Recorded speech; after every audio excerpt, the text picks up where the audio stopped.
যমুনা পাহারা দিচ্ছে বা যমুনায় বসে আছে কি হাসিনা সেই ফেসিবাদী আমলের পুলিশ লীগ কিনা সেটা আমরা জানতে চাই। আমরা মনে করছি এই যে উপদেষ্টা পরিষদটা যে রয়েছে, এই উপদেষ্টা পরিষদের একটা অংশ শহীদ ওসমান হাদির খুনের সাথে জড়িত। ফেসিবাদী আমলের যেই পুলিশ, এই যে পুলিশ লীগ, তারা আবার নতুন করে যে মাথাচাড়া দিয়ে হচ্ছে এবং তাদেরকে যে কেউ কন্ট্রোল করতে পারছে না। আমরা দেখতেছিলাম যখন আমাদের উপরে হামলা হয়েছে তখন পুলিশের ঊর্ধ্বতন কয়েকজন কর্মকর্তা, ডিবি কমিশনার, তিনি চেষ্টা করছিলেন বারংবার যে আসলে যাতে আমাদের উপরে হামলাটা না হয়, কিন্তু পরক্ষণেই আমরা দেখতে পেয়েছি যে তার আদেশ অমান্য করে পেছন থেকে পুলিশের কিছু সদস্য তারা অতর্কিত হামলা করেছে এবং আমাদের ভাইদেরকে রক্তাক্ত করেছে।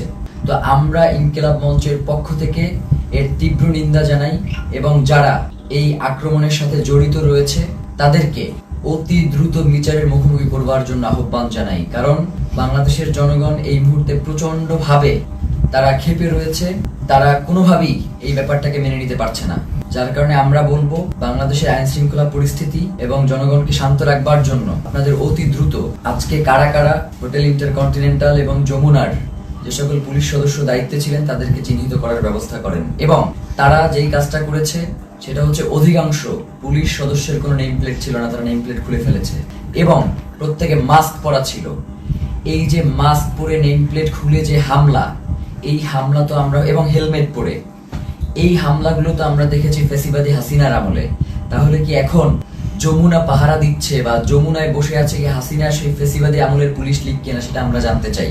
সেই সাথে এসএসএফ আজকে প্রচন্ড রকমের দুর্ব্যবহার করেছে আমাদের সাথে, আমাদের যুবাকে রাস্তায় ফেলে মেরেছে এবং মাথায় আঘাত করেছে, ছাদকে মেরেছে।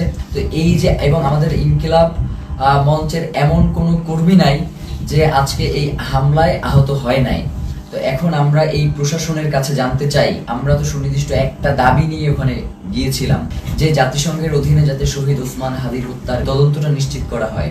তাহলে কারা শহীদ ওসমান হত্যার তদন্ত জাতিসংঘের অধীনে দিতে চায় না, যে আজকে স্পষ্ট হয়ে গেছে। আমরা মনে করছি এই যে উপদেষ্টা পরিষদটা যে রয়েছে, এই উপদেষ্টা পরিষদের একটা অংশ শহীদ ওসমান হাদির খুনের সাথে জড়িত। নয়তো কোনোভাবেই এভাবে অমানবিকভাবে আক্রমণ করার কোনো প্রশ্নই আসে না, যেহেতু এটা শান্তিপূর্ণ অবস্থান ছিল। এবং আপনারা দেখবেন যে প্রধান উপদেষ্টার দপ্তর থেকে একটা তারা প্রেস রিলিজ দিয়েছে এবং সেখানে বলেছে যে আমরা নাকি জল কামানের উপরে উঠে গিয়েছিলাম, অথচ ছবিতে স্পষ্ট করে দেখা যাচ্ছে যে আমরা উল্টো জনগণকে শান্ত করবার জন্য চেষ্টা করছিলাম। যখন জনগণ দেখেছে যে ভিতরে জুমা এবং শান্তাকে রাস্তায় ফেলে মারা হচ্ছে, জনগণ কোনোভাবেই এটা মেনে নিতে পারে নাই, যার কারণে এইখানে ওই উদ্ভূত পরিস্থিতির সৃষ্টি হয়েছে। এর পুরো দায়ভার ওইখানে দায়িত্বরত পুলিশ প্রশাসন এবং সরকারকেই বহন করতে হবে।